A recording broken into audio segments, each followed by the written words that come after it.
అసలు హిందూ మతం పట్ల, విశ్వాసాల పట్ల, తిరుపతి తిరుమల దేవస్థానం పట్ల ఏ విధమైన గౌరవము లేని వ్యక్తి, సాంప్రదాయాల సంస్కృతి పట్ల ఏ విధమైన విశ్వాసం లేని వ్యక్తి ఈరోజు తన మీద ఈ లడ్డు కల్తీ వ్యవహారంలో ఒక కొత్త నాటకాన్ని మొదలుపెట్టారు.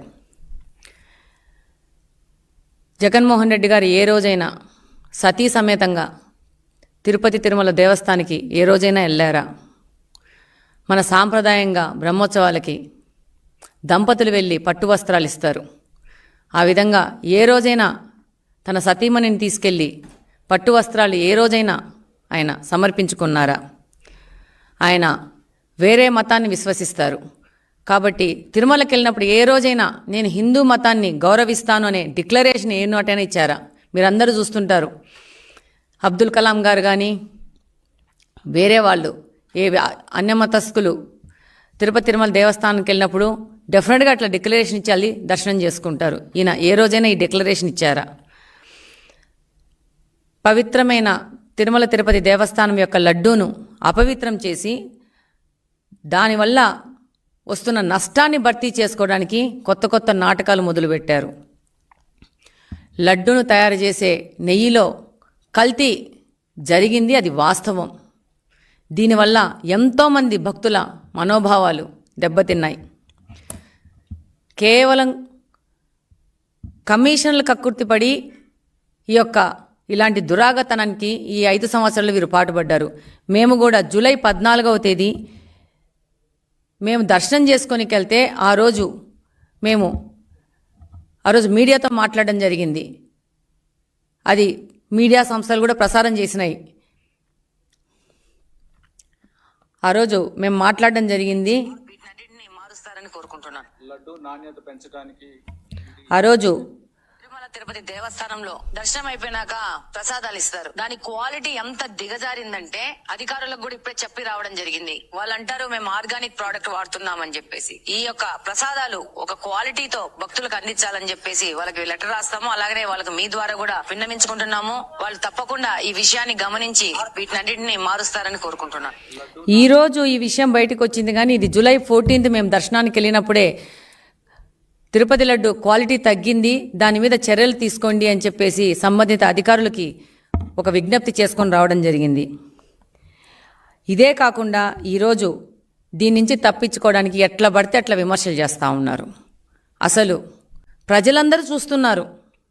కొంతమంది పెద్దవారు సొసైటీలో పెద్ద హోదాల్లో ఉన్నవాళ్ళు ఎంత అధ్వానంగా మాట్లాడుతున్నారంటే తప్పు చేసిన వాళ్ళు తప్పు చేసినాము అని చెప్పేసి ఒప్పుకోవడము, లేకపోతే మౌనంగా ఉండడం చేయాలా. కానీ దొంగ అన్నట్టు వీళ్ళే తప్పు చేసి వీళ్ళే దీనికి గుళ్ళల్లో పూజలు చేయడము, తిరుమలకి కాలినడకపోవడం అంటే కొత్త డ్రామాలు మొదలుపెట్టారు. ప్రజలందరూ గమనిస్తున్నారు మీ యొక్క నాటకాలని.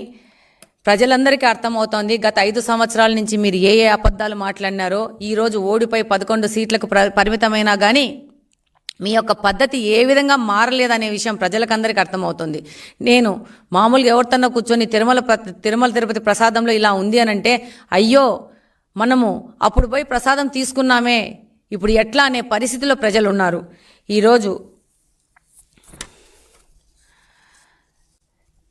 ఈరోజు ఈ ప్రక్షాళన చేస్తున్నామని చెప్పేసి చంద్రబాబు నాయుడు గారి పాలనలో ఏదో జరిగింది, అందుకని పూజలు చేస్తున్నాం, ప్రక్షాళన చేస్తున్నామని అంటున్నారు. ప్రజలు దీన్ని చూసి నవ్వుతున్నారు. ఈరోజు ప్రక్షాళన చేస్తామని చేస్తున్నారు కదా, మీ యొక్క భార్యని ఏ రోజైనా కానీ మీరు తిరుపతి తిరుమల దేవస్థానానికి తీసుకెళ్లారా? ఈరోజు కాలినడక మీద మీరు తిరుమలకి వెళ్తున్నామంటున్నారు. ఇప్పుడు మొదటిసారి మీరు తిరుమలకి వెళ్తున్నారా కాలినడకనా? ఇంతకుముందు ఎప్పుడైనా వెళ్ళారా?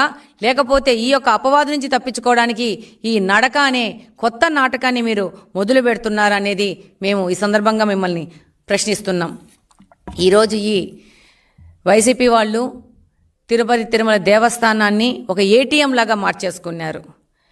ఏ రోజు కానీ హిందూ సాంప్రదాయాలకు సంబంధించిన పూజలు చేయని జగన్మోహన్ రెడ్డి గారు టీడీపీ హయాంలో పాపాలకు ప్రక్షాళన అని చెప్పేసి దేవాలయాల్లో పూజలంటూ ఒక కొత్త నాటకాన్ని మొదలుపెట్టడము, ఈ యొక్క కల్తీ నెయ్యి యొక్క కర్త కర్మ క్రియ వైసీపీకి సంబంధించిన నాయకులు, దాని నాయకుడు జగన్మోహన్ రెడ్డి గారు అనేది ప్రతి ఒక్కరికి తెలుసు.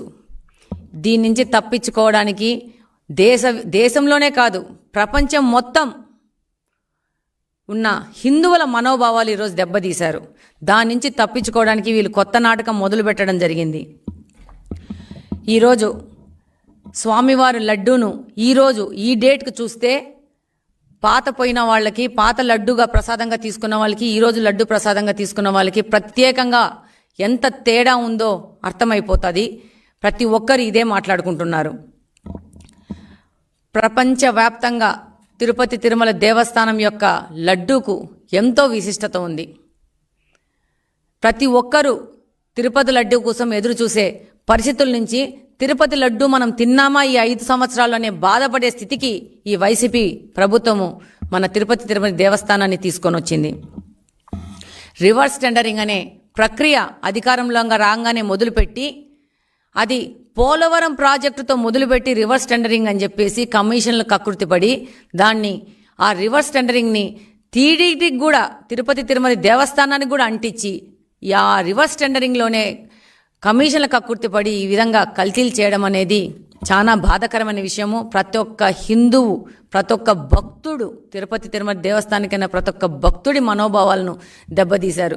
ఈరోజు ఆ పార్టీలోని పెద్ద మనుషులు, పెద్ద పెద్ద హోదాలో ఉన్నవాళ్ళు, స్పీకర్ హోదాలో ఉన్నవాళ్ళు ఆ రోజు వాళ్ళకి ప్రభుత్వ యొక్క న్యాయపరమైన సలహాలు ఇచ్చేవాళ్ళు మాట్లాడుతున్నారంటే ప్రతి ఒక్కరు ఆలోచించాలా.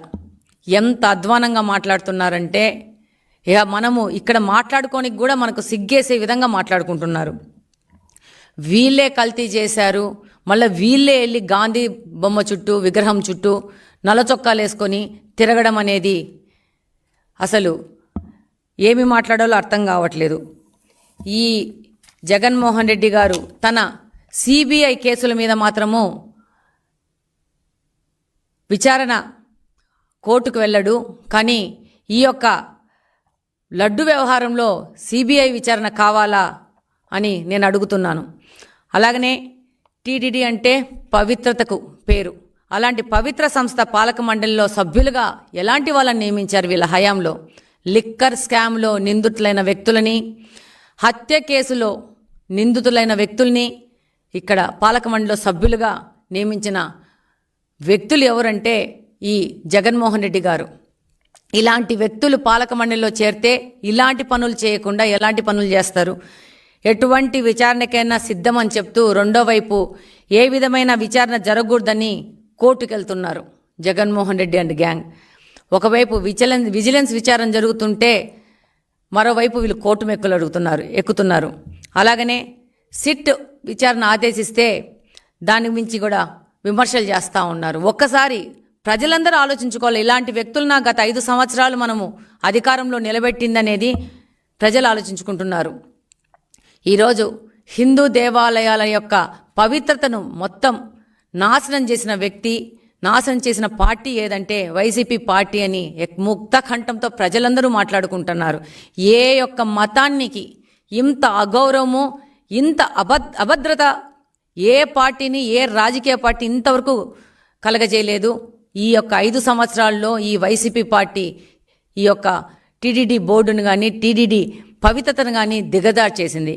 ఈరోజు సుప్రీంకోర్టుకు కూడా వెళ్ళి ఈ లడ్డు వ్యవహారం ఎవరూ మాట్లాడకూడదని ఒక గాగ్ ఆర్డర్ని తెచ్చుకునేందుకు జగన్మోహన్ రెడ్డి ప్రయత్నిస్తున్నారు అని అంటే ప్రతి ఒక్కరు ఆలోచించాలా. ఆ రోజు ఎలక్షన్స్ అప్పుడు వివేకానంద రెడ్డి గారి హత్య గురించి ఎవ్వరూ మాట్లాడకూడదని కోర్టుకెళ్ళి కోర్టు ద్వారా ఎవరినీ మాట్లాడనీయకుండా ఈయన ఆర్డర్ తెచ్చుకున్నారు. ఈరోజు వాళ్ళు చేసిన ఇంకొక పనికిమాలిన పనికి, ఒక కుట్రకు ఎవరూ మాట్లాడకూడదు అని చెప్పేసి ఒక భావ వ్యక్తీకరణ స్వేచ్ఛను అరికట్టాలని చెప్పేసి ఈరోజు జగన్మోహన్ రెడ్డి గారు కానీ, వైసీపీ పార్టీ కానీ ప్రయత్నిస్తున్నారంటే చాలా అవమానకరము.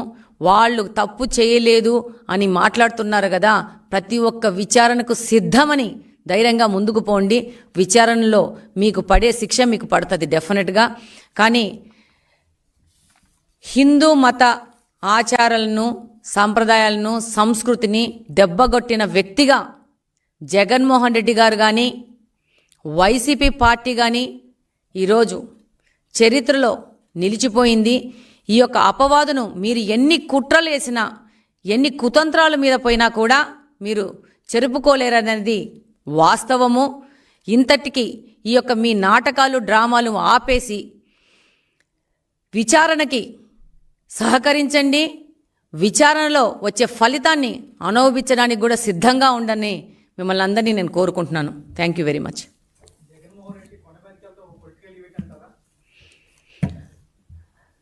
డెఫినెట్గా జగన్మోహన్ రెడ్డి గారు ఈరోజు 11 సీట్లతో గెలిచి ఆయన చేయడానికి పని ఏమీ లేక, ఆయన తన మీద ఉన్న ఈ యొక్క ఆరోపణలను ఎదుర్కోలేక ఇలాంటి ఒక నాటకాలకు మొదలు పెట్టారు.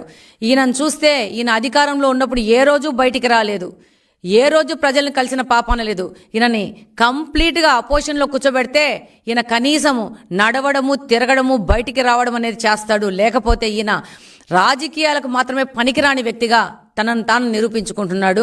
ఈరోజు తనకు ఏదో ఒక ప్రజలలో ఒక మూమెంట్ ఉండాలని చేసే పనులు కానీ, ఒక్క భక్తుడు, ఒక్క హిందువు కూడా జగన్మోహన్ రెడ్డి గారిని నమ్మే పరిస్థితిలో ఈ ఆంధ్రప్రదేశ్లో కానీ, ఈ భారతదేశంలో కానీ, ఈ ప్రపంచంలో కానీ ఎవ్వరూ లేరనేదే వాస్తవమని ఈ సందర్భంగా తెలియజేస్తున్నాను.